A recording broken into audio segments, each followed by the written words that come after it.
अस्सलाम वालेकुम स्टूडेंट्स, कानून मैथ अकेडमी में आप सबको वेलकम। आज हमारा टॉपिक बहुत ज़्यादा इम्पॉर्टेंट है। Second year class derivation differentiation जो है, डेरिवेटिव्स जो हैं वो हम लोग फाइंड करेंगे। डिफरेंशिएशन होती क्या है, डेरिवेटिव कैसे किए जाते हैं, तो डिफरेंट टेक्निक्स हम लोग, लेकिन डेरिवेटिव्स के सारे थ्योरी और फार्मूला समझने से पहले हम लोगों को डेरिवेटिव की डिफरेंशिएशन का पता होना चाहिए कि डिफरेंशिएशन है क्या चीज़। तो इसके लिए हम लोग एक छोटी सी एग्जांपल फॉलो करते हैं। अगर कोई पॉइंट एक जो है वो एक पार्टिकल जो है वो एक स्ट्रेट लाइन पर मूव कर रहा है, जैसे यहाँ पर एक पार्टिकल, ये पार्टिकल P है सपोज, तो ये पार्टिकल ने यहाँ से मूव करना शुरू किया और स्ट्रेट लाइन पे मूव कर रहा है। पार्टिकल P जो कि मूव कर रहा है स्ट्रेट लाइन पर, तो स्ट्रेट लाइन पर मूव कर रहा है, तो यहाँ पर T, इस पॉइंट पे हम लोग देख लेते हैं कि टाइम T पास हो चुका होगा, और इसके बाद यहाँ पे हम लोग देख लेते हैं, एक और पॉइंट मार्क कर देते हैं कि यहाँ तक इसका टाइम जो है वो T1 हो चुका है। पार्टिकल ने जब ये पार्टिकल पॉइंट A से मूव करके आया, पार्टिकल जो है ये पार्टिकल P वो A पॉइंट से मूव करके पॉइंट B तक गया, तो A से B तक का जो टाइम था वो B था। पार्टिकल P जो है, एक पार्टिकल ने पॉइंट A से मूव करना शुरू किया ऑन द स्ट्रेट लाइन, और A पॉइंट से B पॉइंट तक उसका टाइम जो था वो T टाइम था, और यहां से जब उसने पार्टिकल ने यहां पे पॉइंट C तक पहुंचा, तो यहां तक A से C तक का जो टाइम था वो T1, उसने यहां पे हम लोग शो कर लेते हैं कि T1 हो जाएगा। T1 यहां तक इसका टाइम जो है वो T1 है। तो स्टूडेंट्स, आपको पता है कि अगर कोई बॉडी मूव कर रही है तो जब वो मूव करेगी, अपनी जगह चेंज करेगी, तो इट मींस कि उस बॉडी ने कुछ ना कुछ डिस्टेंस कवर किया होगा। तो हम लोग इसका डिस्टेंस देख लेते हैं कि डिस्टेंस जो A से B तक का जो डिस्टेंस है ये कितना होगा। तो हमारे पास स्पीड का फॉर्मूला क्या होता है, distance over time. Distance over time, ये हमारे पास स्पीड का फॉर्मूला है। हम अगर इसकी स्पीड कैलकुलेट करना चाहते हैं कि किस स्पीड के साथ ये पार्टिकल स्ट्रेट लाइन पे मूव कर रहा है, तो हम लोगों के पास डिस्टेंस होना चाहिए और टाइम होना चाहिए, स्पीड निकल आएगी। अब डिस्टेंस अगर हम लोग फाइंड करना चाहते हैं, डिस्टेंस जो है वो आपके पास आएगा यहां पर स्पीड इनटू टाइम, ये फॉर्मूला बनेगा स्पीड इनटू टाइम के साथ। तो हम लोग यहाँ पे स्पीड को s के साथ शो कर रहे हैं और टाइम को t के साथ यहाँ पे शो कर रहे हैं। यहाँ पे t उसका टाइम है। तो आपके पास पहला जो डिस्टेंस होगा a और b के दरमियान में, जो डिस्टेंस आएगा वो आपके पास जो फर्स्ट डिस्टेंस है वो s t आ जाएगा, यानी कि t टाइम में उसने s डिस्टेंस कवर किया, तो s स्पीड के साथ उसने t टाइम डिस्टेंस कवर किया, टाइम हुआ, तो डिस्टेंस आपके पास आ जाएगा। स्पीड इनटू टाइम आपके पास फॉर्मूला है डिस्टेंस का। अगर हम लोग इसको AC तक का डिस्टेंस नोट करते हैं, तो डिस्टेंस ऑफ AC हम लोग करते हैं, तो वो आपके पास क्या बनेगा, s स्पीड है और T1 उसके टाइम आ जाएगा। जब टाइम को स्पीड से मल्टीप्लाई किया जाएगा तो डिस्टेंस आपके पास ST1 निकल आएगा। तो यहाँ पे स्टूडेंट्स आप लोगों ने एक चीज देखनी है, T1 जो है वो greater than time, T time से ज्यादा है। इट मींस के उसने डिस्टेंस, ये जो डिस्टेंस होगा ST1, ये भी तो ज्यादा होगा ST से, डिस्टेंस जो था ये उससे ज्यादा होगा। अगर ज्यादा देर मूव करेंगे तो ज्यादा डिस्टेंस कवर होगा, और अगर कम टाइम में मूव करेंगे तो कम डिस्टेंस कवर होगा। तो अगर टाइम ग्रेटर है तो इट मींस कि उसने डिस्टेंस भी ज्यादा कवर किया होगा। अब हम लोग इन दोनों डिस्टेंसेस का डिफरेंस निकाल लेते हैं। डिफरेंस ऑफ डिस्टेंसेस जो है वो क्या बनेंगे, S of T1 minus S of T। जब डिफरेंस निकाला जाता है, दोनों के दरमियान हम लोग डिफरेंस निकाल रहे हैं, डिफरेंस जो है हमेशा फाइनल में से इनिशियल को माइनस किया जाता है, तो ST1 माइनस ST हो चुका है। अगर हम लोग इसको इस फॉर्मूले के अंदर पुट करते हैं, यहाँ पे तो यहाँ पे आप लोग अब ये तो डिस्टेंस टाइम डिफरेंस था। अब अगर टाइम डिफरेंस देखते हैं, टाइम डिफरेंस दोनों में टाइम डिफरेंस कितना है, तो टाइम डिफरेंस देखने के लिए हम लोग क्या करेंगे, t1 में से t को माइनस कर दिया जाएगा, तो हमारे पास टाइम डिफरेंस आ जाएगा, क्योंकि t1 ज्यादा है और t कम है, तो टाइम डिफरेंस और डिस्टेंस डिफरेंस जो है वो हमारे पास आ चुके हैं। अगर हम लोग इस फॉर्मूले के अंदर इसको पुट करें तो आपके पास क्या बनेगा, डिस्टेंस क्या है, s t1 minus s of t over t1 minus t, ये आपके पास क्वेश्चन फॉर्म बन चुकी है, क्वेश्चन डिफरेंस क्वेश्चन फॉर्म बन चुकी है, डिफरेंस क्वेश्चन फॉर्म, इसको हम लोग बोलेंगे डिफरेंस क्वेश्चन फॉर्म। ये आपके पास ये फॉर्म बन चुकी है डिफरेंस। हम लोगों ने किया क्या कि एक पार्टिकल जो था वो एक स्ट्रेट लाइन पर मूव कर रहा था, और जब उस पार्टिकल ने पॉइंट ए से चलना शुरू किया, पॉइंट बी तक पहुंचा, तो उससे कुछ टाइम गुजर गया होगा, और वो टाइम कितना था, टी टाइम था। इसके बाद वो पॉइंट मूव करता रहा और सी तक चला गया, अब उसे टाइम कितना लगा, t1 लगा। हम लोगों ने देखा कि यहाँ पे t1 ज्यादा है, t कम है, तो हम लोगों ने क्या किया कि यहाँ पे दोनों को t1 ग्रेटर देन t है, तो हमने दोनों के डिस्टेंस निकाल लिए। डिस्टेंस निकालने के लिए हम लोगों ने एक फार्मूला सीखा, स्पीड ऑफ टाइम, स्पीड और टाइम को मल्टीप्लाई कर दिया जाए तो डिस्टेंस निकल आता है, यानी कि स्पीड को s के साथ शो कर रहा हूं और यहाँ पे t आ जाएगा, तो स्पीड और टाइम को मल्टीप्लाई करें तो डिस्टेंस निकल आएगा। इसी तरह अगर हम लोग ये पॉइंट ए बी तक हम लोगों ने डिस्टेंस st लिया, अब पॉइंट ए सी तक का जो डिस्टेंस होगा, टोटल ए से सी तक का जो डिस्टेंस आएगा वो st1 आ जाएगा आपके पास, st1। तो हम लोगों ने क्या किया, अब दोनों का क्योंकि टाइम ज्यादा था तो डिस्टेंस भी तो ज्यादा होगा, ज्यादा टाइम में ज्यादा डिस्टेंस कवर होगा, कम टाइम में कम डिस्टेंस कवर होगा। अब यहाँ पे हम लोगों ने डिस्टेंस को डिफरेंस ले लिया है और टाइम डिफरेंस ले लिया है, दोनों वैल्यूज को, इन दोनों एक्सप्रेशंस को हम लोगों ने जनरल फार्मूले में पुट कर दिया है, distance over time, distance over time. तो इसको डिफरेंस क्वेश्चन फॉर्म बना दी गई है कि दोनों जो डिस्टेंसेस हैं, दोनों डिस्टेंसेस के दरमियान डिफरेंस और दोनों जो टाइम इंटरवल्स हैं इनके दरमियान में जो डिफरेंस है ये हम लोगों ने नोट कर लिया है। तो अब हम लोग इसको कुछ वैल्यूज के साथ कुछ हम लोग इसको देखते हैं कि क्या ये हमारे कितना टाइम इंटरवल आ रहा है, या एवरेज रेट ऑफ चेंज हम लोग फाइंड करना चाह रहे हैं। तो स्टूडेंट्स अब हम लोग एवरेज रेट ऑफ चेंज का फॉर्मूला तो बना चुके हैं, अब फॉर्मूले के अंदर वैल्यूज को पुट करना है कि एवरेज रेट ऑफ चेंज क्या है। एवरेज रेट ऑफ चेंज के बाद हम लोग instantaneous rate of change find करेंगे, और वो इंस्टेंटेनियस रेट ऑफ चेंज ही हमारा डेरिवेटिव होगा। तो इसको देखते हैं एवरेज रेट ऑफ चेंज क्या है। फॉर्मूला क्या था, फॉर्मूला आपके पास st1 माइनस st, दोनों डिस्टेंस के दरमियान डिफरेंस था, t1 क्योंकि ज्यादा टाइम था इसलिए डिस्टेंस भी ज्यादा कवर होगा, t टाइम कम था इसलिए डिस्टेंस भी कम होगा। तो डिफरेंस निकालने के लिए फाइनल में से इनिशियल वैल्यू को माइनस कर दिया जाता है, और टाइम जब हम लोग करेंगे t1 माइनस t हम लोग करते हैं, ये फॉर्मूला हमारे पास था।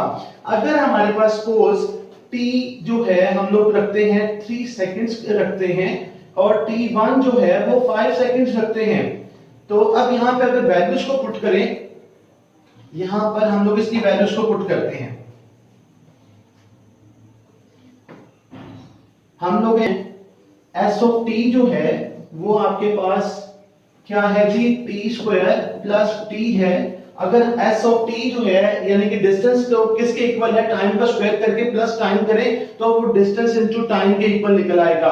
तो हम लोग यहाँ पर क्या करते हैं, वैल्यूज को यहाँ पे पुट कर रहे हैं। पहले यहाँ पे हम लोग इसको बना लेते हैं, यहाँ पे t1 क्या दिया हुआ है, अगर t1 को देखें, t1 के लिहाज से अगर हम लोग टाइम देखेंगे तो 5 का स्क्वायर होगा प्लस t की जगह 5 आएगा, यानी कि 25 प्लस 5 ये 30 हो जाएगा, और यहाँ पर 30 आ चुका है st1। इसी तरह st की वैल्यू बनाते हैं, तो st के लिए यहाँ पे अगर t1 की वैल्यू यहाँ पे 5 है और अब t की वैल्यू यहाँ पे 3 पुट की जा रही है इस फॉर्मूले में, तो यहाँ पर s ऑफ t यानी कि s ऑफ t ये आपके पास बन जाएगा t का स्क्वायर, 3 का स्क्वायर 9 हो जाएगा प्लस 3, यानी 9 प्लस 3 का मतलब यहाँ पे 12 हो जाएगा। अब यहाँ पे दोनों वैल्यूज को पुट कर देते हैं, 30 माइनस 12 ओवर t1 कितना था 5 माइनस 2 3, तो फाइनली ये आपके पास 18 ओवर 2 जो कि 9 आपके पास आ रहा है। एवरेज रेट ऑफ चेंज यहाँ पे 9 आ रहा है। तो इसी तरह अब नेक्स्ट चेंज को कैलकुलेट किया जाएगा। नेक्स्ट वैल्यूज को पुट करके देखते हैं कि अब क्या बनेगा। नेक्स्ट आपके पास अगर हम लोग यहाँ पे टाइम जो है वो 3 रखते हैं, टाइम जो है वो t की वैल्यू 3 सेकंड्स रखते हैं और टाइम t1 जो है वो हम लोग 4 सेकंड्स कर लेते हैं, टाइम में चेंज हो रहा है। तो अब इसके लिए हम लोग इसकी वैल्यूज को कैलकुलेट कर लेते हैं कि अगर t 3 सेकंड्स ही रहे और t1 जो है वो 4 सेकंड्स हो जाए तो फिर अब इसी फंक्शन के अंदर हम लोग इसकी वैल्यूज को पुट करते हैं।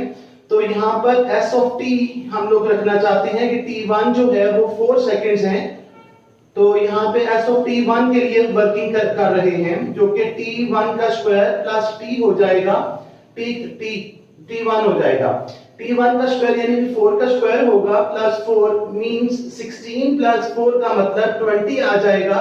और इसी तरह जब हम लोग t के लिए इसको कैलकुलेट करेंगे तो वो 3 सेकंड्स होंगे, यानी s ऑफ t हम लोग कैलकुलेट करना चाहते हैं तो formula t square plus t बन जाएगा। t स्क्वायर मतलब 3 का स्क्वायर है प्लस 3 है और यहाँ पे 9 प्लस 3 का मतलब यहाँ पे 12 है। तो यहाँ पर अब ये s ऑफ t आ चुका है, फॉर्मूले के अंदर वैल्यूज को पुट करते हैं। s of t1 minus s of t over t1 minus t2 t, तो इसका एवरेज रेट ऑफ चेंज निकालना चाहते हैं। यहाँ पे वैल्यू क्या आई थी 20 माइनस यहाँ पे क्या वैल्यू आई हुई है 12 ओवर यहाँ पे थी 4 माइनस 3, तो ये 8 ओवर 1, फाइनली ये 8 हो जाएगा। तो रेट ऑफ चेंज जो है वो यहाँ पर 8 आ रहा है और यहाँ पर हमारे पास रेट ऑफ चेंज जो है वो 9 आ रहा है, ये 9 और ये 8 आपके पास आ रहा है। इसी तरह अगर हम लोग इसकी वैल्यूज को कैलकुलेट करते हैं, अगर टाइम उसको हम लोग चेंज करते हैं 3 से 3.5 अगर हम लोग करें, t अगर 3 सेकंड ही रखा जाए और t1 जो है वो 3.5 हो, तो फाइनली इस वैल्यूज को अंदर पुट करने के बाद s of t1 minus s of t over t1 minus t, तो हमारे पास जो फाइनल आंसर बनेगा वो इवैल्यूएट करने के बाद 7.5 बनेगा। तो 7.5, तो चेंजिंग देखिए यहाँ पर 9 आ रहा है, यहाँ पे एवरेज रेट ऑफ चेंज 8 है और यहाँ पे 7.5 है। तो पता ये चला कि यहाँ पर जितना टाइम इंटरवल क्लोज होता जाएगा उतना difference average rate of change की वैल्यू कम होती चली जाएगी। तो यहाँ पे जो टाइम है ये उसके बहुत ज्यादा क्लोज नहीं है। अगर हम लोग t के इक्वल बात करें तो ये t के बहुत ज्यादा डिफरेंस में है, बहुत ज्यादा change average rate of change close नहीं आ रहा। तो अब हम लोग इसको स्मॉल चेंज के साथ देखते हैं कि कितना अफेक्ट होगा। 7 यहाँ पे आपने देखा 9, 8 एंड 7.5। अब हम लोग ज्यादा यहाँ पे डिफरेंस ज्यादा था, अब माइनर डिफरेंस के साथ चलेंगे और इसको एवेल्युएट करने की कोशिश करते हैं। तो स्टूडेंट्स जब हम लोगों ने 3 सेकंड्स टाइम रखा और 5 सेकंड t1 रखा तो हमारे पास एवरेज रेट ऑफ चेंज जो था वो 9 आ रहा था और इसी तरह 8 एंड 7.5 था। तो ये रेट ऑफ चेंज बहुत ज्यादा चेंज है, इसमें डिफरेंस आ रहा है 9 में 8 और 1 आ रहा है 9 में और 7.5 क्लोज अप्रोक्सीमेटली इक्वल वैल्यूज नहीं है। तो हम लोगों ने क्या किया, टाइम इंटरवल्स को थोड़ा कम कर दिया, 3 सेकंड जो 3.1 सेकंड रखा इसको इसी फॉर्मूले के साथ इवैल्यूएट किया तो हमारे पास आंसर 7.1 आया। इसी तरह जब हम लोगों ने 3.001 सेकंड रखे तो 7.01, 3.001 सेकंड रखा तो 7.001। तो हम लोग इन तीनों वैल्यूज को अप्रोक्सीमेटली कह सकते हैं कि 3 सेकंड्स के बाद, हर 3 सेकंड्स के बाद जो एवरेज रेट ऑफ चेंज है वो अप्रोक्सीमेटली 7 है। यहाँ पे हम लोग एक वैल्यू नहीं कह सकते, तीनों बहुत ज्यादा डिफरेंस में है और यहाँ पे वेरी क्लोजेस्ट वैल्यू आपको नजर आ रही है 7.1, 7.01 एंड 7.001। तो यहाँ पे हम लोग कह सकते हैं we can say that after the 3 seconds average rate of change जो है वो अप्रोक्सीमेटली 7 है। अब अप्रोक्सीमेटली 7 जो है after 3 seconds average rate of change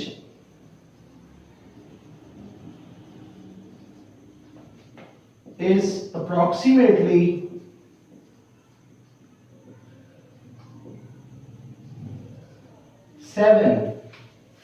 7.1 को अप्रोक्सीमेटली 7 कहा जा सकता है, 7.01 को यहाँ 7.001 को अप्रोक्सीमेटली 7 कहा जा सकता है। तो हम लोग यहाँ पे देखते हैं 7 में कुछ वैल्यू ऐड की जा रही है, 7 प्लस 0.1 करते हैं तो 7.1 आ जाता है, 7 प्लस 0 पॉइंट यहाँ पे 0.1 करते हैं तो 7.01 आ जाएगा, इसी तरह 7.0001 करते हैं तो 7.001 आ जाएगा। इट मींस कि यहाँ पे आप T1 जो है इसको हम लोग कह सकते हैं कि ये T प्लस डेल्टा T है, यानी कि स्मॉल चेंज ऐड करने से, small change of T add करने से, डेल्टा का मतलब small change of T add करने से T1 बन रहा है।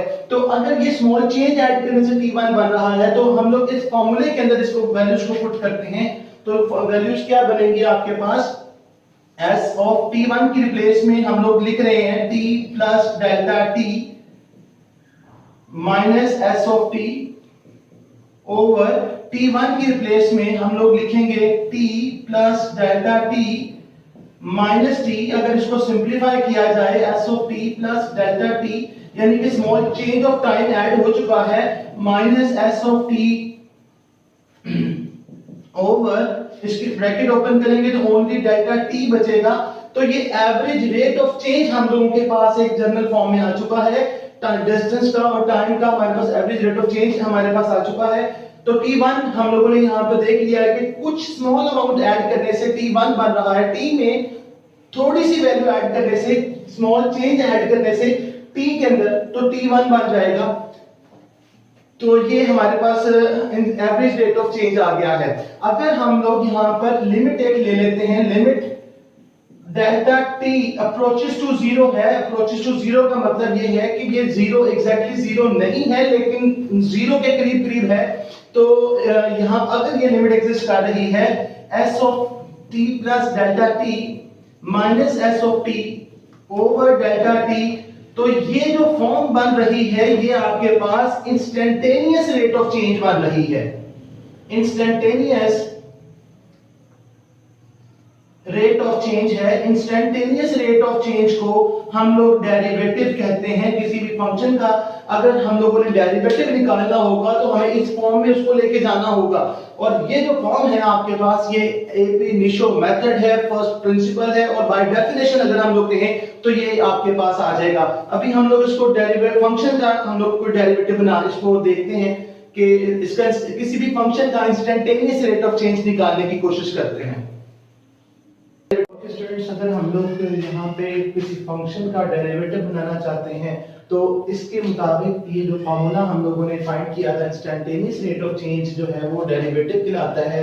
तो हम लोग कहते हैं यहाँ पे कि अगर कोई फंक्शन है, let f be the function of real values and continue, interval जो है वो x एंड x1 जो इंटरवल है इस इंटरवल में वो कंटिन्यू है, और ये सबसेट है किसका, डोमेन ऑफ f, जो इस फंक्शन की डोमेन होगी उसका सबसेट हम लोगों ने यहाँ से इंटरवल लिया है। तो यहाँ पर फिर इसके मुताबिक अगर हम लोग देखें तो यहाँ पे आपके पास f ऑफ, अगर हम लोग यहाँ पे s जिस तरह यहाँ पे t प्लस डेल्टा t लिखा था तो इसी तरह हम लोग इसको बना लेते हैं f of x plus delta x लिख देते हैं। इसी तरह क्योंकि हम लोगों ने ये कहा था कि x1 जो है वो x प्लस डेल्टा x के इक्वल है, इसी तरह जब हम लोगों ने यहाँ पे फंक्शन बनाने लगे हैं कंपेयर करके तो यहाँ पे f ऑफ x लिख दिया जाएगा। और अगर हम लोग इसकी कोशिएंट डिफरेंस फॉर्म बनाते हैं, कोशिएंट डिफरेंस फॉर्म के लिए f of x plus delta x minus f of x over यहाँ पर x माइनस x1, यहाँ पे डेल्टा x बचेगा, ये डेल्टा टी की जगह डेल्टा एक्स आ जाएगा। अगर हम लोग इंस्टेंटेनियस रेट इसको फाइंड करें तो यहाँ पे लिमिट अगर हम लोग देखें कि डेल्टा एक्स जो है, ये स्मॉल चेंज इन एक्स जो है वो नियरली अप्रोचेस टू जीरो है, नॉट एग्जैक्टली जीरो। तो यहाँ पर फिर ये हमारे पास x प्लस डेल्टा एक्स होगा माइनस एफ ऑफ एक्स होगा ओवर डेल्टा एक्स हो जाएगा। तो ये किसी भी फंक्शन का डेरिवेटिव है और इसको डेरिवेटिव को f डैश ऑफ x के साथ लिखा जाता है। डिफरेंट जो मैथमेटिशियंस हैं उन्होंने इसको शो करने के लिए यहाँ पे अब हमारे पास अगर हम लोग देखें कि न्यूटन ने या लेबनीज ने इसको किस तरह से डिनोट किया है। तो स्टूडेंट्स यहाँ पे आप लोगों ने एक बात याद रखनी है कि हमारे पास फंक्शन की जो हमारे पास लिमिट हम लोगों ने बनाई है, इस लिमिट में ये इंटरवल अगर एग्जिस्ट कर रहा है तो ये फंक्शन कंटिन्यू जो होगा ये इसका ये डेरिवेटिव बन जाएगा।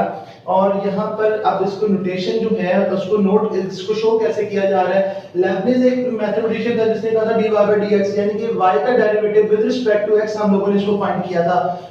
df/dx का मतलब फंक्शन का f एक फंक्शन है उसका derivative with respect to x लगाया जा रहा है। न्यूटन साइंटिस्ट ने, न्यूटन मैथमेटिशियन ने उसने कहा था कि फंक्शन के ऊपर डॉट लगा दिया करो तो पता चल जाएगा कि भाई उसका डेरिवेटिव हो गया है।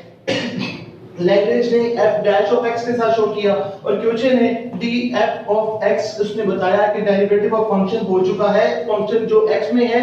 और इस तरह से ये हम लोगों ने इसका डेरिवेशन देखी, रेट ऑफ चेंज देखा, इंस्टेंटेनियस रेट ऑफ चेंज देखा।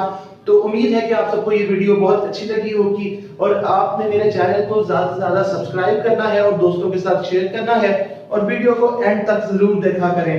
Thank you.